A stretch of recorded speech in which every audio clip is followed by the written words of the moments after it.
Hey, what's up, guys? It's David Pere, the host of the Military Millionaire Podcast, and I am once again here with Alex Felice co-hosting.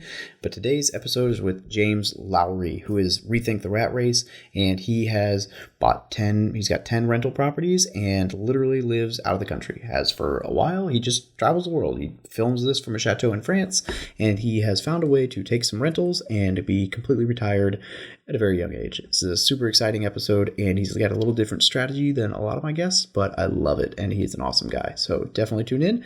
As always, show notes are found at FromMilitaryToMillionaire.com/podcast. Now relax and enjoy the show.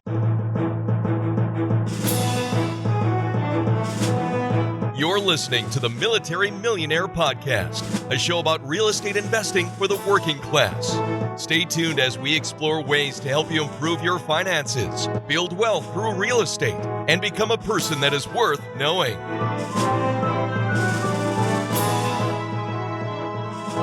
Hey guys, on this podcast we talk a lot about the roadblock to success for military members in getting started in real estate investing. For many of us, the barriers of time, location, and not having the right knowledge keep us from building wealth while serving our country. Well, let me tell you about Storehouse 310 Ventures. They get it. Storehouse 310 Ventures is owned by two active duty naval officers that love to make investing fun, lucrative, and have a passion for education, theirs and yours alike. They offer full turnkey rental properties in a market where the numbers make sense, Milwaukee, Wisconsin. Yes, Milwaukee, home to the almost 2018 division-titled Milwaukee Brewers, the well-known Miller Brewing Company, and a lot of delicious cheese. Storehouse 310's properties are fully renovated, leased, and have property management in place. Through their rigorous analysis and selection process, they do everything possible to ensure each rental property meets their high standards and offers fantastic returns. Storehouse 310s allows you to invest with confidence while you are living out of state. They have a network of lenders, insurance companies, contractors, a title company, and much more to serve you all along the way. There is absolutely no reason not to get started when you have the right teams and system in place. David and Stu, the owners of Storehouse 310, have been investing themselves for over 15 years. They are on a mission to help as many active duty, reserves, and military veterans create financial freedom through the power of real estate investing. They are honest, transparent, and they prioritize service and giving. They have even committed to give the first 10% of their profits to partner nonprofit organizations that support veteran causes. For more information about their program, send an email to podcast@storehouse310turnkey.com. Again, that is podcast@storehouse310turnkey.com. Tell David and Stu you heard about them through the Military Millionaire Podcast, and they will get you going down the right path.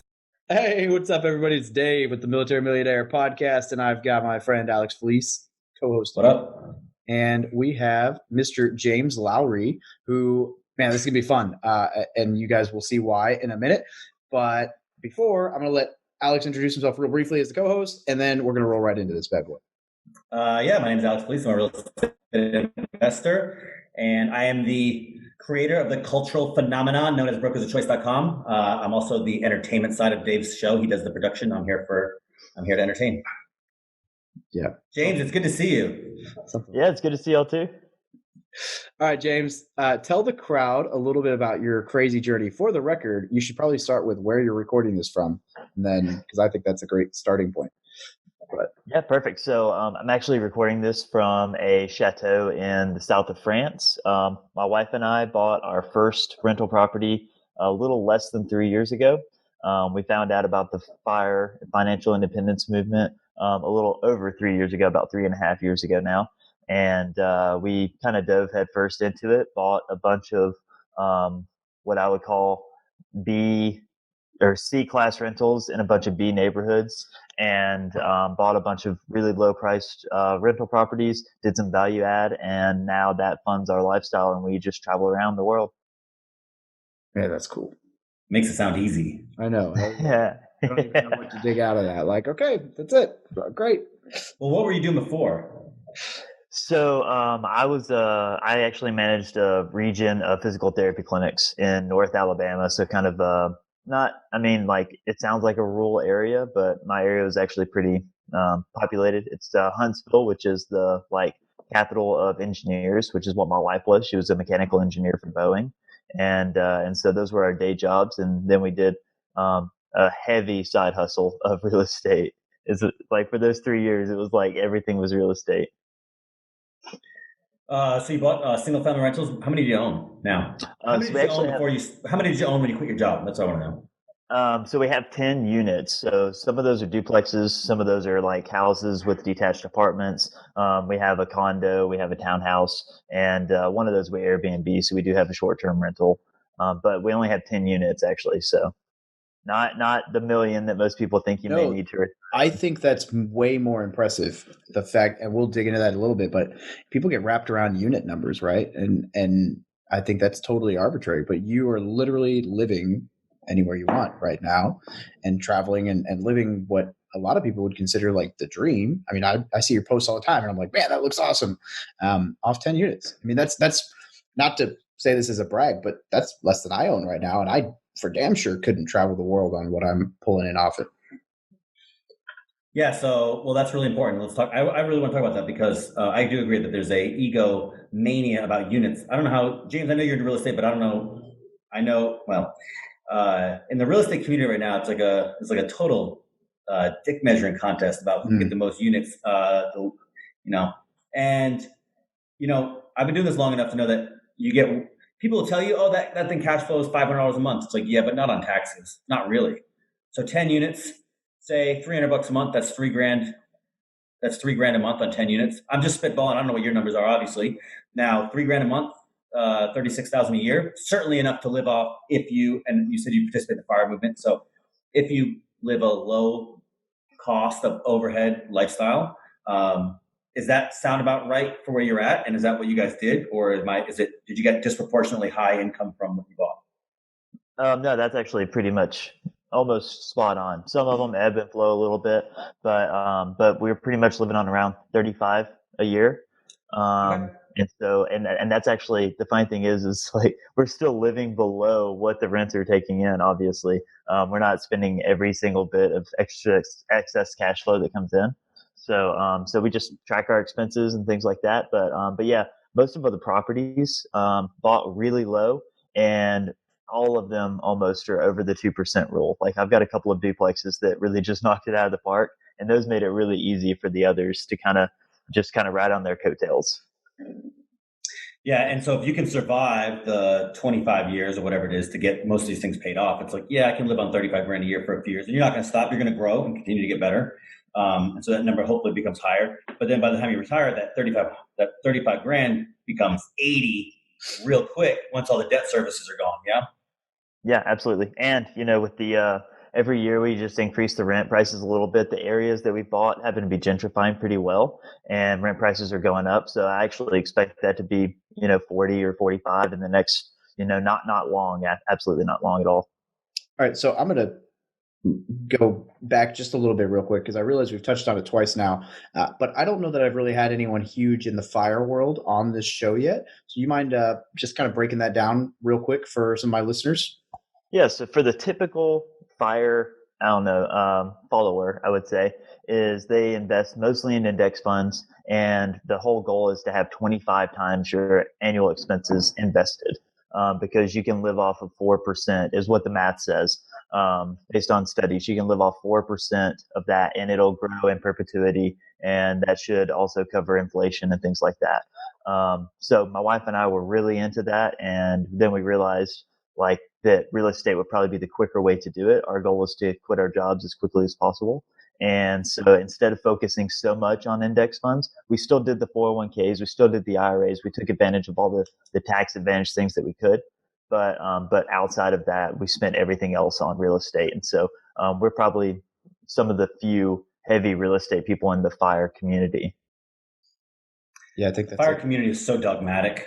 It turns me off a little bit. So I'm glad to see that I went down the very similar path where it's like, hey, look, first, I don't know where you started, but I started to broke as shit. And so for me, it was like, hey, look, get this ship running right before you go off. And you don't want to do an investment if you can't run your personal finances right. So for me, it would like turn into fire. And then it's like, oh, well, then just live on 30% of your income and save and live like a peasant and just save. And then you'll be able to retire early. And that wasn't appealing to me. So it's like, look, I can buy something in between, use debt to some degree, not like a maniac, but I can use leverage to some degree to kind of accelerate and give me that freedom now. And I'll still make the sacrifice, kind of like you did. Like, look, I can live on $35,000 a year. Almost everybody can live on $36,000 a year. They just can't do it with Louis Vuittons and a BMW. And they're just not willing to make the sacrifice. So I love that you kind of did both. You said, I'll make the sacrifice, but also I'll use a different medium to forward my advantage that's outside of the traditional fire dogma. Absolutely. Yeah, that's exactly right. Not to outbreak you there, Alex, but my card got declined. This is not a joke. This is 100%. My card got declined on a date with my wife for I say date, kind of in air quotes here because it was going to be a night in. Anyways, my card got declined at a Redbox for $1.07. $1.07. And at the time we were just dating, and I told her that my card wasn't working because I was so embarrassed. Luckily I had some gas in my car to get home, but $1.07, I didn't have $1.07 in my name. Man. And hey, so I want to take a quick second. I know when you do the promos for this episode, Dave, take that little clip right there and put it on Instagram as the soundbite. Hey, Podblade, when you edit this, that's the audiogram right there, the red box. That's the audiogram. That's right. That's a fantastic story. And it is crazy because I think you're so right. Dogmatic's a great word. There's definitely a piece there that I totally just diverge from, but if you do the math on it, right? Like 4% withdrawal on $100,000, $4,000 a year, $100,000 property, theoretically cash flow is just a little bit less than that if you got debt on it, but you only had to save $20,000 for it. Like exactly, it's definitely accelerable if you're smart. You know what else I love about your story, James, and we haven't gotten into it that far yet, but it's also like, what people look at and they go through their lives and they say, man, I hate my job, but what else am I going to do? And I say to, it didn't take me very long investing in real estate before it's like, look, a little bit goes a long way. If you buy a few of these things, even at 300, I think I'm going to net out like $300, $250 a month on my Schedule E this year for taxes against 8 properties, which is similar to yours, right? It's like, it's not life-changing. It is life-changing because that's a good chunk to be passive. And so even if you're like, well, I can't quit my job yet, like if I didn't want to live that light, it still buys you a lot of freedom of stress because you're like, man, if I do walk in one day and and tell my boss, to piss off, I'd be okay for a little while, And so, but it only took you a few years to get from can't afford Redbox to I'm in France, doing podcasts. And so people they're going to work 30 years miserable instead of making 3 years. And you don't have to make, I don't know what kind of sacrifice you made, but my guess is, you still lived a reasonable American life. Or French life. Yeah. Yeah. I mean, exactly what you said. The problem is, I think that most people, as if they invested and didn't have the right mindset, what they would do is they would see $250, $300 coming in a month from a unit, and that would be dollar signs in their head. And that's initially like, I had this idea of investing in real estate just because I had kind of grown up poor. And I thought like, that'd be a great way to get rich. And then I thought, okay, that would give me an opportunity to drive really cool cars. And I was thinking like a consumer, like I'd still have to go to work every day just like everybody else, but I'd have a really nice car in the parking lot. And so it just took a mindset shift. And so, $200 or $300 a month per unit doesn't sound like, an incredible amount, but once it accumulates and you realize like you could actually live off this amount of money if you just limit some of your desires to reasonable amounts. Like just think about the fact that like there are millions of people in the United States living on $35,000 a year and less even, and they managed to make it work. And you can live a full, happy life like that, as long as you don't want the latest and greatest of every single thing. That's the thing. Like, spend on what you want, don't spend on what you don't want, and you'd be amazed how far that goes. Make a little sacrifice, bro. Get a Camry. Goodness, you can. You know what I mean? Like people. Would you have a '97 Camry?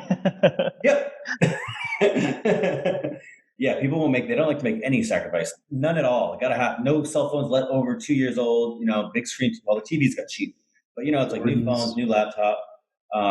J's, smartwatches. Yeah, I mean, it's a hole that just gets filled up with things eventually. Yeah, it's everything like that. It's just like weekend trips here, there, but the weekend trip itself doesn't cost as much as the spending while you're on the trip to show that you were there. Like it's silly. It really is. Yeah. Which kind of leads into another crazy question, since I've never had anyone who's done this successfully on the show. I've had one guy who, when I interviewed him, he had gone to Panama, and then while in Panama just was like, screw it, I'm going to sell everything and live here. but he'd only been there for a little while. You guys have been doing this for a long time. So how in the world, like, okay, it's not hard for me to say, I make $35,000 a year on my rentals. I can retire to a bungalow in Missouri, but you're living in a chateau in France and you're traveling through the world. Like, how is that working out for you? That's a mindset thing that a lot of people can't wrap their head around. Yeah, it was tough at the beginning, especially like, pulling the trigger on it. We were like, does this really work? Like, we understand the numbers of it, but now we've actually got to do it. And eventually you just have to dive in and do it. But what we did was, we kind of left one foot in the water and one foot out, because we transferred one of the places that we were living into an Airbnb. So if this doesn't work out, we just block off the calendar and then we just move back in. It's still got all of our stuff there. We've got a couch, we've got a TV, we've got cooking utensils, we got everything we need for a house, right? That's what you need for an Airbnb. And so even now, we're actually going back. My grandfather's not doing that great in the States. And so it's an opportunity that we have now. We can just up and leave and go back to the States, and we can stay in it because it's actually going to be vacant this week. We weren't planning on it, but it turns out that like it's just a little lapse in people that are staying. And so we've got a couple of days that we can stay there, and that makes it really easy for us. And so, yeah, the Chateau in France thing, we've been here for a few days now, but it's what we're doing is we're just kind of bouncing through Europe, and we're just staying in places that we normally would never even consider. And it's been a lot of fun. We've had a really good time, and my wife, every time we go somewhere else, we're kind of like, okay, this is getting old, packing our stuff up. But for now, we're still enjoying it. And once we get there, we're happy to be there. So, there are always little inconveniences in life, and you can nitpick and find them anywhere you want. So you can even do it in a chateau in France. There's plenty of people that live in France that are miserable, so it's nowhere's perfect. Exactly. Absolutely. How many Everybody thinks the places around the corner is going to be the best place. That next place that I get is going to be the best. Nowhere's perfect. Except Absolutely. California. Oh, no. Hell no. Get me out of here. Get me out of here. Yeah. The weather's great. Weather-wise. Yeah, the weather's great. Right. Weather. There you go. There you go. So where's your favorite place you've been so far? We really liked Barcelona, Spain. I think we spent 10 days in Barcelona between some other things. But we like Malta, and we really like Cyprus. That's kind of where we're headquartered. But I don't know, Croatia. It's tough. It depends on what aspect of things you want it to be. Weather-wise, we thought Barcelona was great. Public transportation, Barcelona was great. Cost of living, Malta, Cyprus, and Croatia are much cheaper. And they're like beautiful landscapes. Everybody's really nice. Food's great. So, David, this guy sounds so pretentious. Have you noticed? I mean, he was just whining about having to pack stuff to move from a chateau in France to Barcelona. I'm just kidding, actually. I think you're being incredibly humble, because I'd be shoving it in your face, bro. It's so true. It's so true. Man, no, that's it's just so cool. Like, it's just a cool thing to be able to do. So you go. Okay, fine. I was just going to ask what's next. Alex has a better question. He can go. Do you? I met you at FinCon. Do you? Do you go there as a guest, or do you go there because you have some kind of content production that helps you pay for this lifestyle? So we do have a content producing thing. We have a website. It's called Rethink the Rat Race, and we enjoy blogging on it. We enjoy talking about our life. It's not really a business in any way, shape, or form. We barely make enough to cover the expenses on it. So it's not making anything to fund this lifestyle. I think that might be a common misconception and it's kind of like one of those survivor biases. People think that everybody out there that's FIRE has a blog that makes 10 grand a month or something like that. Yeah, exactly. And the only reason why they realize that, I mean, I don't know if they think this, they hear of these people because they have a blog. There are hundreds, thousands of people out there doing this successfully with no blogs that they don't know anything about. I have friends that are FIRE that don't even want pictures taken of them. They're definitely not blogging about it. And so it's kind of one of those things, but I assure you, this is not funding our lifestyle. We just do it for fun. we get to write about anything we want and not have to worry about like trying to monetize it. I don't have to only talk about real estate. I talk about fitness. We talk about travel. We talk about anything we want. And that to us is like a passion project. We enjoy it. How long have you been doing that? We've been doing that for about 2 years. So we had actually bought our first property and then our first duplex, and then we started the blog. And so it's not been that long, but it's been fun.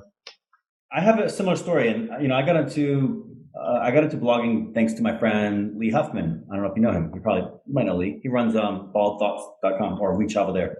And he introduced me to FinCon, and I really like the idea of, like you said, blogging. But I had this undue influence on me by guys like Lee and Dave and Dustin Heiner, especially, they do what I call the FinCon model, which is what you said. It's like, you got to do a blog that makes money. It's a business. And I said, man, I just don't care about that at all. And it seems I've noticed a thing in life. It's like money is fun to make on your terms, but that's rarely the way it works. It's like, usually if you try to do something you like for money, it becomes not fun. It takes all the fun out of it. And so I was like, man, I really kind of want to tell my story like you and do this personal style blog, but like I have all this pressure to do it to make money. And I found that as soon as I was like, you know what, this is never going to make a dime, I was like, oh, now I really like it, because now it's like no pressure. It's like, I'm going to produce what I want. I don't care who reads it. And so I say all that to say, now it actually gets me quite a bit of a higher return on investment, just because people find me, they relate to my story, and then they're like, let's do business together. With zero direct monetization, no ads, I don't do emails or anything like that. So I was curious I'm just curious to hear your story, because I have Hotshot over here who does for the record, I don't use Google Ads. I don't know that I've ever made enough money from affiliate links to even cover what it costs to run the blog, which is minimal. And for the first 2 years I did this, I didn't even do affiliates. It was just the same thing. It was like, man, I just want to have fun and see where this goes. I'm just trying to break even at this point, because I think if I keep spending my entire life locked away writing and producing content and it's in the red every month, my wife might kill me. But I'm still in the red. So I wanted to interrupt this show very briefly to talk about beyondpricing.com.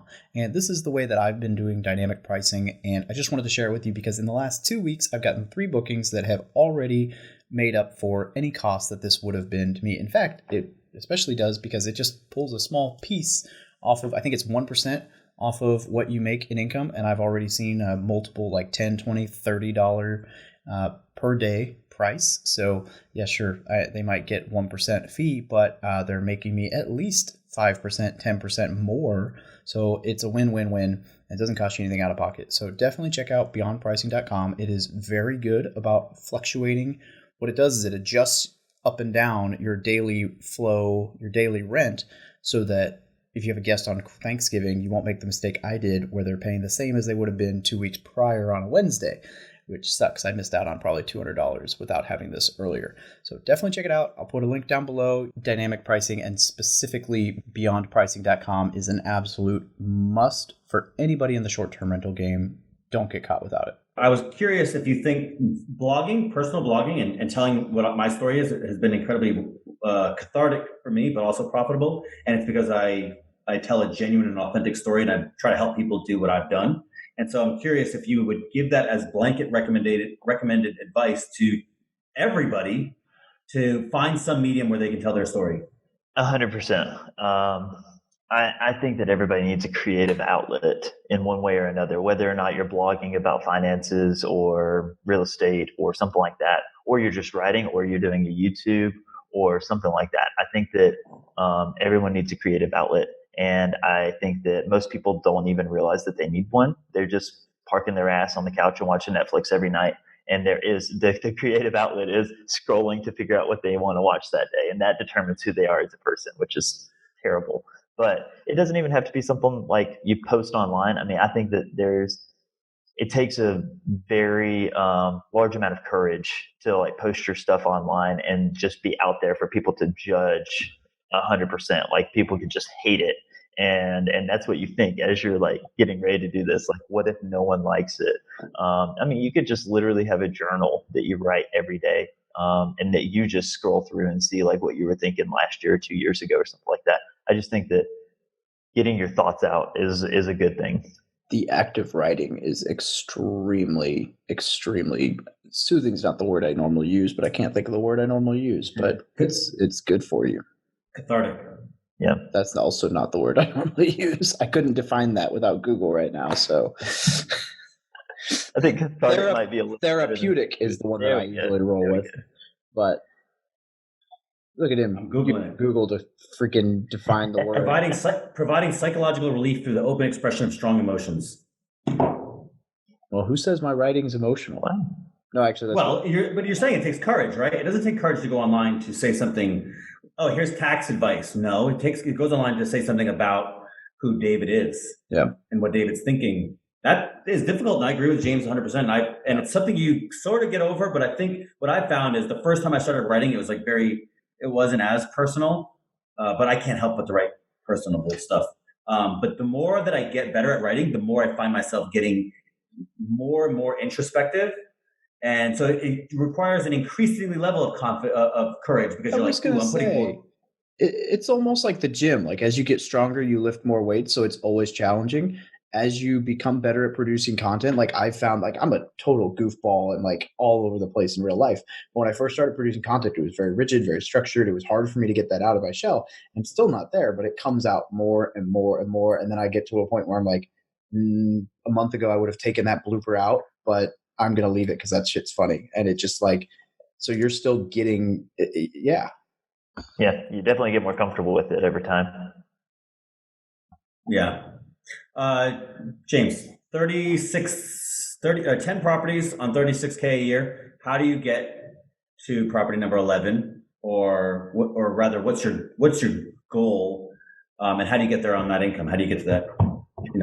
So we actually had property number 11 and then decided to sell it before we left the States. So that might answer that one, but it's a very slippery slope, and it's one that I deal with every single day, is how much is enough, right? I don't want all the units. I want enough that, and actually it's quite the opposite. I want the least amount of units to fund my lifestyle. The more that I have doesn't make it better. It doesn't, more units and the same amount of money doesn't mean anything to me. So I have to strategically pick which units I want, which ones are worth the trouble, for me to add into my portfolio. Because I'm actually, this is going to sound really crazy, I'm actually self-managing all of these units except for the Airbnb, from France, from Spain, from Malta, from wherever. And so because of that, I don't want the headache of more units just for the sake of more units. Now, with that being said, I'm looking at one that a wholesaler sent me last night. We spent like an hour and a half. My wife's mom went over because one of my friends who's an investor was not available. So my wife's mom went over and FaceTimed us, and we walked the property on FaceTime. And we're looking through all the tax assessments and, if they have any liens on the property and all this stuff. But and that one might work, it might not. If it doesn't, then that's perfectly fine. It's in a good area that we're familiar with, but we're not working for property number 11. Number 11 is going to work for us, and so that's just the way that we kind of tackle all of our investments. Man, I love that quote so much. I mean, the I'm not working for number 11, I want it to work for us is great, but the quote, I want the least amount of units to fund my lifestyle, I think that is just a cool mentality, because as we mentioned earlier, oh my goodness, the world is full right now of I own 1,000 units. Okay, but you own like 0.5% of 990 of those 1,000 units. Right. You didn't say that all of those are mobile home parks, right? And you own the trailers and not the actual park, or that they're losing money. Yeah, exactly. The number of units doesn't mean anything to me. Cash flow. It's all about cash flow. Yeah, and it's hard. Maybe not all, but it's about the money, it's about the result, not the number. Right. That's what we're going for. Yeah, and it also speaks, which is something I really like, and is maybe it seems under talked about, but I think actually people, it's misaligned goals in the community, which is people are motivated by it's not totally bad, but they're motivated by the challenge of success. Like, I have to accomplish this difficult goal, which is not a bad motive, but I think it should be secondary to what your motive is, which is, let me find my lifestyle first, and then the real estate's going to be the vehicle to get there. I don't care about the vehicle. What people do is they make the vehicle the whole game. And so in some ways I do like that. Like, hey, look, the process is the goal kind of thing, where it's like find your little deal, whatever it is, chasing real estate or, go and travel in the world, whatever it is, like find that deal and then find the right vehicle for that endeavor. For me, it's real estate, but like, I don't want to be known on my tombstone as the real estate guy. You know what I mean? And the hair. Oh my God. Yeah. So like, yeah, right. So perfect. It's like, I just nailed it. I'm good. I just do real estate for fun during the day. But I really want to express, like so many people these days, it's like when we talked about, sorry, that's the universe is trying to talk to me. When we talked about goal setting this earlier this year, it's like, I don't want to set my goal to be 50 units and then make my behavior to be the variable that has to be altered to get the 50 units, which is arbitrary. I want to say, what I really want to do is sit on my ass and eat Fruit Loops and watch cartoons all day. Now, how much do I have to work to get there? Does that make sense? Instead of being like, I have this amount of units, now I'll do, because who knows what I'll do to get the goal, but the goal is arbitrary. Instead, make the lifestyle that you want to live the goal, and then, you only need 3 units to do that. Done. Well, that very mentality got me in trouble 2 years ago, as we were talking about the other day. That's my whole point. I said I was going to buy 3 units, and I read the 10x rule, or 5 units, and I read the 10x rule. I said I was going to buy 50 or 30, and then I closed on a 40 unit, and the 40 unit I actually bought 50 units that year. 10 of them are still amazing, best units ever. So in that respect, it was great. But the 40, not to say the deal itself was bad, but it was probably more than I should have taken off. And there's some things that went south that weren't necessarily entirely in my control, but whatever. But, we can get into all that some other time. But the deal went south, right? Like, and not to say that I shouldn't have made that purchase and I shouldn't have made that leap. I don't regret it by any means.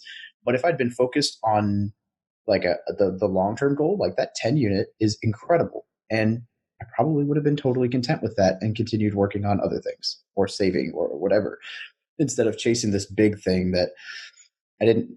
Not that it was a bad thing, but I didn't need to be chasing the unit number. I met my cash flow goal for the year with that one purchase, and I should have been content with it.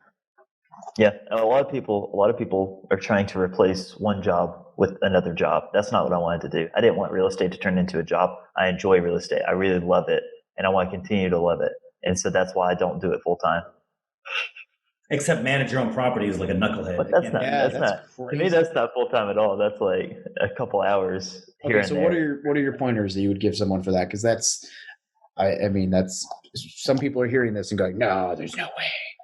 Systems. So that's the only pointer that I really have. I use Cozy. You buy B-class properties. I buy, some of them might be considered C, but I buy them in B areas and places that are very gentrifying and things like that.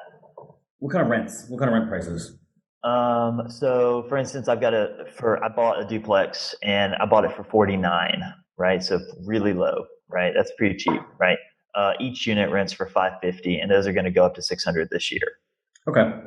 So those are not like, see, I can understand, I'm double mad at you now. I can understand self-managing from a distance on, a $1,400 a month rent, A tier condo or B tier condo, where it's like, look, these people they got 800 beacons, they're not going to be that much of a pain. But you're talking about $500-$600. Now, I don't know that market, but I mean, that's got to be, you got to be giving up some tenant quality to take that kind of tenant. So what kind of systems in place do you have that, unless I'm way off base, which I'm not usually, so unless I'm way off base, it just seems like there's got to be headaches with this tenant base. I have some of that tenant base, but I have mostly better than that tenant base, and I have pains in the ass. So, well, I think that it's kind of a double-edged sword, right? They're cheap, but they were $350 when I bought them, right? And now I'm talking about getting $600 a unit, right? And they were at $350 a piece. So those types of tenants I was having trouble with, obviously, right? But, you make the place look nice. Like, I just put lipstick on it, painted the exterior of it. We did some LVP, like everything structurally is the exact same. We spent it's definitely less than $1,000 a unit. Did most of the work ourselves while we were there.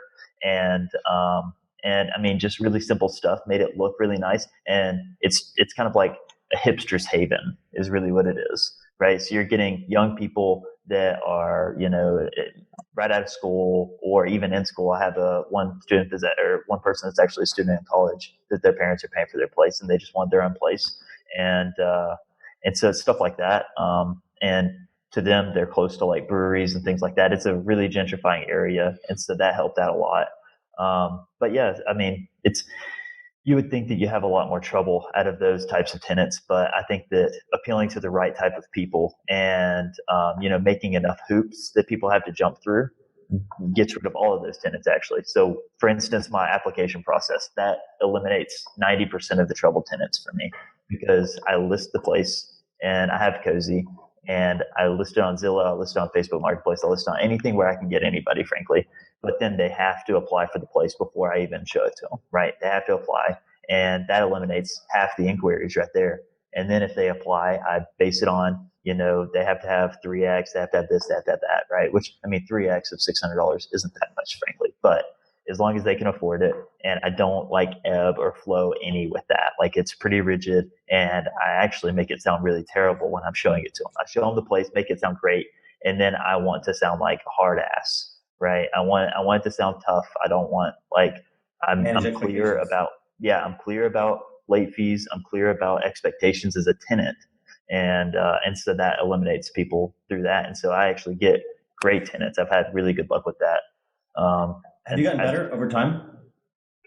For sure. Yeah. So the first, I wouldn't say the first couple of vacancies, but I would, say, oh, I want X credit score, and I might, change that a little bit for the first tenant that comes along. It's not like I'm changing the rules for different people, but the first tenant that comes along, I'm like, oh, they'll do. I don't want an extra week of vacancy. Or, I had someone that rented it sight unseen. I've only had one eviction, right? They rented it sight unseen, and there was like a lot of red flags. They were, moving a state. They had gotten a divorce, but they were moving in with someone else, and they didn't really have the income, but they had the job offer saying that they were going to be there. And then literally 3 months later, I had to evict them. And so there was a lot of things that I should have noticed on that. And that I took that as a learning lesson for the future ones. Most people would take an eviction and say, all right, I'm out. I'm selling all the properties. I don't want to deal with the headache. And I evicted them myself. I love DIY. If I can do it myself, I'm going to do it myself. Yeah. And so I enjoy it. It's a challenge. That's it. It's a learning. That's such a common mistake for new beginners, myself included, right? You get this new property and you're like, I got to get it rented right away, no matter what, to anybody, because I don't want the vacancy. And it's no matter, this is the rule. If you're listening and you've never bought one, or you just bought your first one, this is the rule of real estate. Your first tenant that you choose, the first one, is god awful. And you're going to choose them. You're going to choose the first person that shows up. You're like, yes, I need you. And they're going to be terrible. But that's how everybody, I think it's like a rite of passage. Everybody get their first tenant, their first rental. They're terrified of the vacancy. They take something that they shouldn't take because they need it. And then, and then it costs them. And then you get better. Yeah. And then you get better. Yeah. Yeah. It takes being bad to get better. You can't start out great. You can read all the books. You can listen to all the podcasts. You can, watch all the YouTube videos. You can not miss a single Bigger Pockets webinar, right? And you will still make mistakes. You got to start. Just do the damn thing. That's just have reserves. Yeah, for sure. Which have reserves. I think underlies a really smart portion of what you did with your journey with the fire community is a lot of people, myself included. I mean, I wasn't too bad in the debt world when I started, but a lot of people get into real estate as their way to get out of a bad situation or get out of debt, which can work, right? Real estate can be very lucrative, but it's a lot of risk. So you, with the fire community, the underlying principle there is the idea of getting your finances in order first, getting out of debt, having reserves, having savings, having all that stuff set up, having a solid foundation where you knew going into this. I would imagine that when you bought your first rental, you knew if this goes totally tits up, who cares? It sucks, but I'm good. That's whatever. And I think that's a pretty valuable way, or pretty powerful way to get into real estate, knowing that the worst case scenario is, okay, that sucked. Next. Yeah, that's exactly right. So essentially, just keeping your costs low opens up so many options for you, right? I'd say I haven't done the average, but we bought a couple of properties that are in the 80, 90 range, right? And we sold the one that was the highest. It was the only one that we bought over $100,000. And most of them have been between 40 and 50. And we bought condos in great areas. That's one that I've Airbnb now. We bought duplexes. We bought 3 sets of duplexes for under 50. And at the end of the day, because the price points are so low, but we're buying them in the right places. We're buying them, in gentrifying areas. We're doing the things right that we need to. It's not the number amount that matters. But at the end of the day, 50 grand, okay, well, that if it's the worst case scenario, it set us back 6 months on our fire plan, or whatever. Like if that's while we were working, right? Like we'd be like, okay, well, that sucked, but if we can sell it, we'll sell it. If we can't, we just hold on to it and just eat the mortgage for, a few months until it gets to a selling time, and then we can sell it. And so just being able to float your lifestyle and some is a good thing, to have no boundaries on where your spending is, and to spend to the maximum amount and then have no option after that is the bad choice. And the reality for way too many people. 100%. And, so I laugh. So, you're one of very few non-military guests that have been on my show in a long time. In fact, I will probably end up releasing this as a bonus episode because that's my way of getting around the military guest thing. But, and I joke about that, but that's kind of the reality. But man, I tell people all the time, like when you join the military, you almost attain financial freedom immediately. Like not necessarily, but like if you think about it, you join the military, if you have debt, it gets cut to 6%. You get a housing allowance or a place to stay if you're single. You get a food allowance that's more than enough to cover everything. No health insurance, no life insurance costs. I mean, there's some costs associated, but like no health insurance, no dental, no life, like it's all covered. You live close enough that you can walk to work if you wanted. You don't even need to own a vehicle, especially if you're a single guy. You can carpool or whatever. Like there's no even reason to buy a car. Like you could literally enter the military and like that, if you set up a TSP, you're now on your way to long-term wealth. Problem is, and perfect job security. Yeah. And then the problem is that we turn around and sabotage ourselves as fast as humanly possible. Jordans, iPhones, cars, tattoos, women, whatever. And then we wonder like, oh crap. And so I think it's cool that you've got this like, yeah, we're good. Like we're literally traveling the world off our investments because we're smart about where the money goes. Yeah, I talk a lot of, I talk shit about everything. The fire community, I give it a hard time because of the dogma, but it's interesting. I started my first endeavor. I didn't go from broke to real estate, right? I don't think that's a good way to go. I really don't. I do not think that if you just go from I'm broke, what can get me rich, or what can get me out of this real estate? I don't think that's the right answer at all, because every individual has their own income statement and balance sheet, just like a business. Every business has an income statement, balance sheet, and statement of cash flows. Every human being has an income statement and a balance sheet. Just because you haven't looked at yours doesn't mean it doesn't exist. And so what going to FIRE first allows you to do, and I say FIRE, but what it really means is the personal finance community. What it allows you to do is look at your income statement and understand what it means and where you're making money or if you're losing money, and then your balance sheet, your net worth, whether it's increasing or decreasing. And so, start there. If you can't manage your own money, if you go and buy the house, you're going to mess it up, because what's the old saying? How you do one thing is how you do everything. And so you're like, man, I got bad credit, no money, and I have no experience, and I want to go buy a house with hard money, you know what I mean? And try to flip it. It's like, dude, if you can't run your house, you can't run that second. You can't run your own house. You can't run this other business over here. There's no way. And so starting with the FIRE idea, like you said, I really like that you did that first. And then you said, well, now that I know how to do this, you understand the risks better and you understand how to mitigate those risks better. So if you just go, I'm broke, let me jump into real estate and use debt. It's like, dude, you're going to mess this up, most likely. So I like that you did your story, and I don't want to say they're similar, but you did FIRE and you realized its limitations. And then you said, I can parlay that to something else. But I think people should start with FIRE or personal finance. Yeah, I think I would agree. I always say like Dave Ramsey is a great way to get you from negative to zero. But at that point, okay, now you're at zero, keep the zero. And then everything after that, I differ in my strategies from then on. Yeah, absolutely. I agree 100%. Dave Ramsey is great for the people that have gotten themselves into debt. The mindset, the payoff, the little balances first, get a bunch of little wins. But, mathematically, it's not where it needs to be. But he's great for debt payoff. Anything after that, it's not good. And I think that I absolutely agree. It's a very prudent advice to have minimal amounts of debt going into real estate. The only debt we have is real estate. The only debt that I have is real estate. I have a lot of it. Yeah. But that's the way we planned it.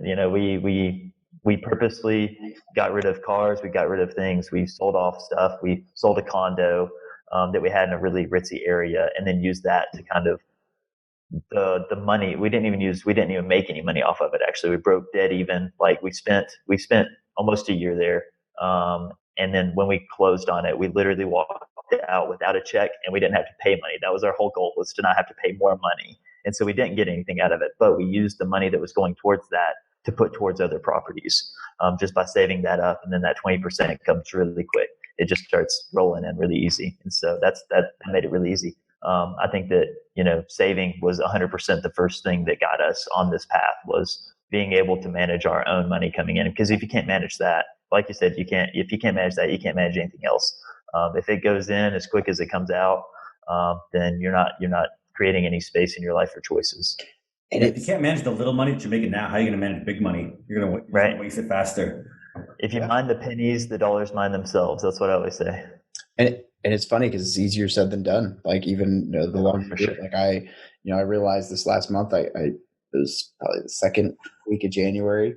I was like going through stuff and I was like, oh, holy crap. Like I spent a lot more eating out this last week than I thought I did. Like, And it's funny. I know Alex that I don't remember if it was you actually, Alex, but I joke about like how I have the no discipline banking where I set up different bank accounts so that I don't touch money when it goes into the wrong places. But I literally took that like a full step further this week. I realized what I'd been doing is because my office is whatever and I'm bored. I get like, I'm going to walk down to the store and just grab a drink. And then when I'm at the store getting a drink, it's like, oh, I'll grab this bag of chips and I'll grab that. And oh, hey, and so this week I literally took every card except my business card, which I'm at least disciplined enough not to touch, out of my wallet, threw it in my freaking sock drawer. It was like, great.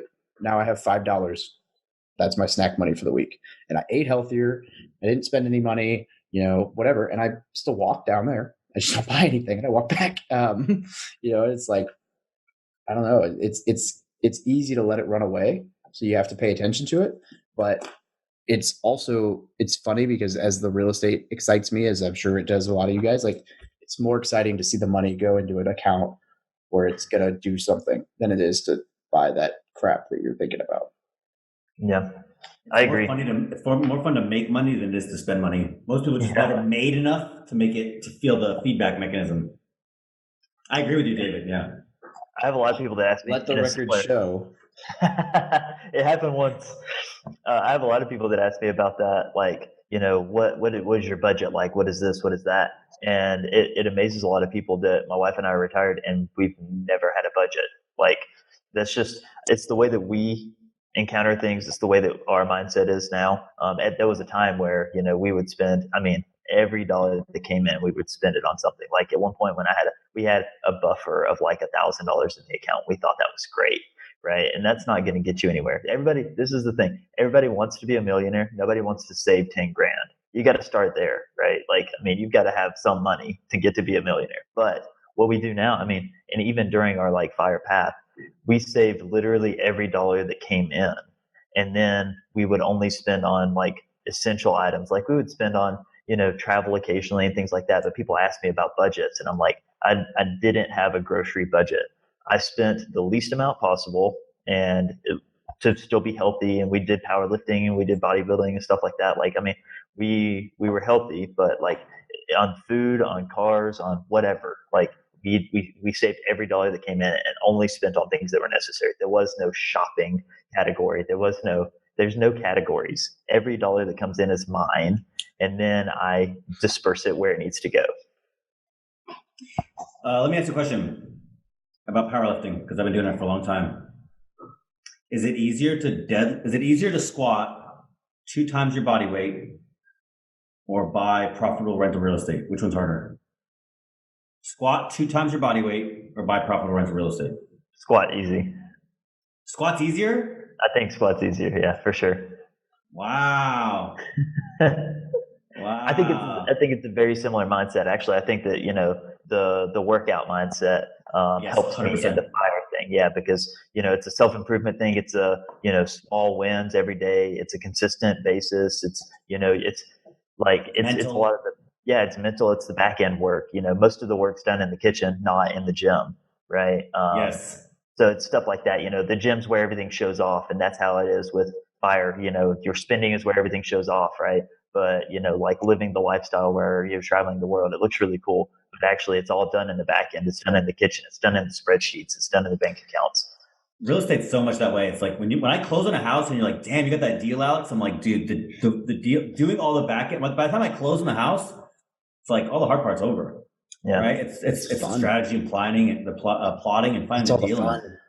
Yeah. But it's the same thing. It's like, dude, I don't go. You go to the gym. It's like, dude, I've had this squat in my head for 8 hours today, going through the motions. I know what I'm gonna squat. I know what I got to do. I know how I got to prepare.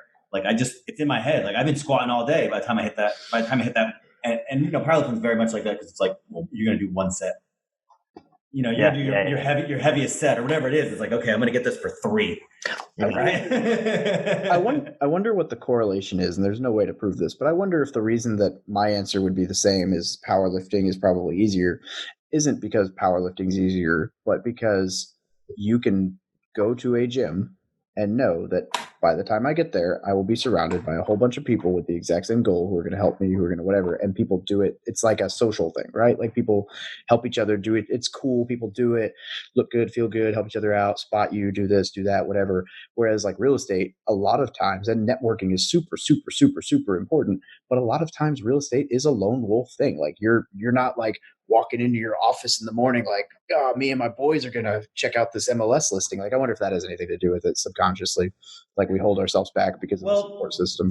Maybe. That's interesting because when you go to the gym, it's a solo endeavor. I mean, maybe you have a gym buddy there, but people are other there, but most people aren't squatting deadlifting for starters. Yeah. Right. Yeah, and to be fair, I used to ask this on my show, and after I think 35 or 40 shows, you're the only person who said buying squatting 2x bodyweight is easier than buying profitable rental. You're the only person.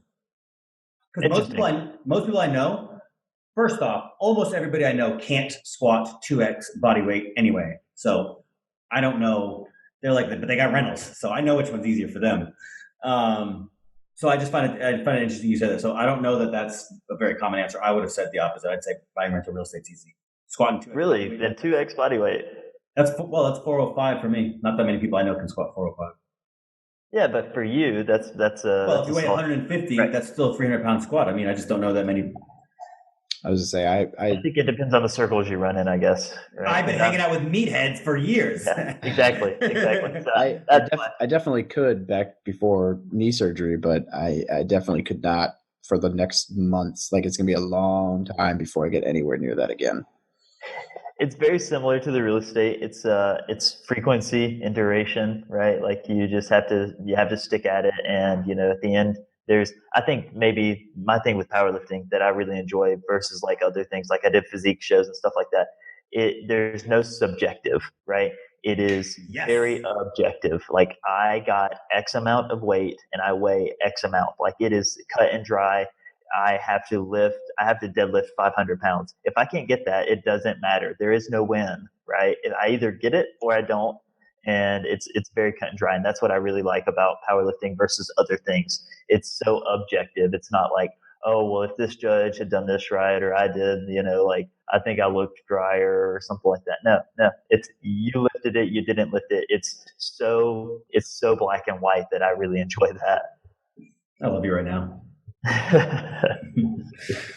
Oh man, do you want to ask him your questions, David? I was gonna say it's probably about time to start rolling this up because little Alex is almost midnight. He's gonna have to go to sleep, or because I don't have a job, so I can do whatever I want. Thank you. Or because I got like 2.5 hours of sleep, and I got to go to work in the morning. I think it's 5 a.m. here, so I understand. I love it. All right. So my first question is always, if a 18, 19, 20-year-old walked up to you asking for financial advice, you only had a few minutes, what would you tell them? I would tell them to house hack. I think probably a lot of people probably say that, but I think one, saving, right? Don't focus on what other people think. Focus on your savings. Focus on having some money. But house hacking, to me, I wish I had house hacked when I was in college. I wish I had taken advantage of it earlier. Things like that. Roommates, whatever. don't focus on the outward appearance. Get roommates and house hack. I think that would be the easiest. Or I would tell them to get Scott Trench's book. That's probably what I would tell them to do. That's actually what I have done. I've given it to people that I work with and things like that. And so give them something to learn from. But whether or not they take that, I think you have to be in the right mindset to absorb information sometimes and to take action on it. So you just plant the seeds and hope that they take them. I like Scott's approach. I think it's a good book. Resource. If what are some good resources, book, course, website, whatever that you would recommend to anyone looking to get started in fire or real estate? Well, obviously you should go to my website. It's the best one. But outside of my That's the next website, question. No, I didn't drop it, so we can still do that too. I'm just also planting seeds, hoping that people, really building up the anticipation. I really like Coach Carson. He was the one that kind of like, once I got on the fire path, people were always talking about him, and so I went and looked at his stuff, and I think he's kind of he's got a similar mindset. He has different goals than I do, but he bought way too many, and now he's trying to pare them down to get good ones. And so I think that is a good mindset to have. I just tried to keep that in mind. Like, this is where he's trying to get to, so I should start there, trying to get there before I even buy 100. I should be trying to focus on the good ones instead of trying to sell them off, because that's a whole other job. I love that. Yeah, I think that's really powerful, especially with today's economy where no one really has any idea where it's going. That's a very smart play. It depends on when you pull up Market Watch as to where it's going, right? One thing it'll say that Dow's at an all-time high, and the next thing it'll be recession's coming. So, and it's always Trump's fault. News never has never seen an apocalypse it didn't like. So, well said. I meant both ways. Like, it's like, oh, the market went up. This side of the world says, oh yeah, Trump. The market goes down. This side of the world says, oh no. It's like, it doesn't have anything to do with it. Yeah, they all first pandering. No, first people are trying to politicize everything. They all have no idea. No, for right. starters. Nobody does. They have no idea. Well, but they're selling you authority and expertise. Anyways, don't get me started. You get my book. Next podcast episode with Alex Felice, tearing down the economy. That's right. All right, where can people get a hold of you? What is that wonderful resource website? Yeah, it's rethinktheratrace.com, and we're on all the socials there. You can follow the aforementioned Instagram account there, where we post a lot of our travels and stuff like that. We're on Twitter, but that's a whole other thing. That's where you can find us. That's where we talk about what's happening in our life, where we're going, what we've done. We break down our spending. You can see, since we early retired, we've broken down every single month of income and spending, so you can see exactly what's happening and where it's going, which I think is really helpful for people to see that it actually works. Because my wife wasn't really on board until we actually met people that were early retired, and then she was like, "Okay, maybe it's not like a pipe dream that you've found on some niche of the internet where people talk shit about everything." So that actually made her believe it, and so I think that might be helpful for people. Getting around like-minded people. I mean, we talk all the time about networking and your network's your net worth, but the reality is sometimes just getting around people who think the same is like, oh, hey, this feels good. Like, I mean, it's like a self-help book. Alex loves self-help books, so we'll just leave the episode right there. And but getting around people who are on the same journey, like, even if they're not pulling you up as a network, like, it's just good to know people that are going the same way. There's too much negative crap in the world that people focus on. Yeah, like we met at FinCon, and so I think just getting around like-minded people, like my wife next year, she didn't even buy a ticket, but she's going just because, like, we want to hang out with people. Like, that was our favorite part about it. The conference and all that stuff was cool, but like just sitting around and talking with people and being able to talk about anything you want and knowing that they comprehend what you're talking about. You can't do that in other social circles. I could never do that in Huntsville, Alabama, and talk about a Roth ladder or, the 2% rule or anything like that, or 1% rule, whatever it is now. I watched your wife fall down in a bar, so I don't know what you're talking about, Roth IRAs. We might have had a little. You watched me do the same. Well, No, I walked to the room, but you watched me wake up way worse than falling That down. was a compliment.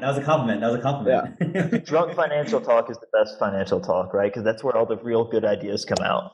There's going to be a couple courses coming out next year. Just wait and see. Drunk Finance 101. That's right. How to use your alcohol to fund your lifestyle. What alcohol is the cheapest to get you drunk, but also to save as much money as possible? That's a whole blog post. Ridiculous as that is, I bet you if we made a YouTube video right now on 5 most affordable or 5 I bet you that already cheapest exists. ways, I guarantee if Probably. you search it, it's a huge video right now. Some alcoholic is right now like how to get drunk cheapest, and we're literally joking about some guy who's like going down the tubes. And yeah, that's terrible. I just realized how bad we just got with that. I should not make that video. Oh my gosh. All right. Hey, James, thank you very much. And as always, my second time co-hosting, Alex, it's been a pleasure. Thank you for listening to another episode about my journey from military to millionaire. If you liked it, be sure to visit militarytomillionaire.com/podcast to subscribe to future podcasts. While you're there, we'd love for you to rate the show, give us a review on iTunes. Now get out there and take action.